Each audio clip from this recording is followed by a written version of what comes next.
Comme rapporteur permanent pour les fonds structurels au sein de la COBU, j'ai deux raisons ce soir de me réjouir sur ces rapports. La première raison, c'est de rappeler que les fonds structurels constituent le premier poste budgétaire de l'Union, et la deuxième raison, ce soir avec mes collègues, de souligner la rapidité avec laquelle nous avons travaillé pour apporter des réponses concrètes et rapides à la crise économique, malgré un budget étriqué qu'il nous faudra bien sûr renégocier avec les États le moment venu. Dans ce registre d'ailleurs, je veux aussi redire que nous devons avoir une vraie volonté pour engager un emprunt européen pour accompagner ces mesures. Les facilités pour améliorer les flux de trésorerie et de liquidités, pour accélérer l'utilisation des fonds et les modalités d'urgence que nous appelions de nos vœux depuis longtemps vont dans le bon sens pour relancer notre économie européenne dans ces temps de grande incertitude. C'est le sens de l'action de l'Europe, c'est le sens de notre Europe que de doper les secteurs à forte valeur ajoutée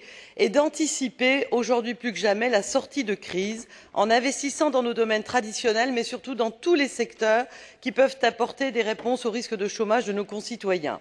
Mais, et c'est mon message de ce soir, si le Parlement a su réagir vite et bien, il convient maintenant que les États s'organisent pour être à la hauteur des enjeux, car les retards constatés et qui représentent des milliards d'aides sont observés dans l'inertie administrative des États eux-mêmes, ou dans leur difficulté à déterminer leurs objectifs stratégiques, ou dans leur refus de cofinancer les projets.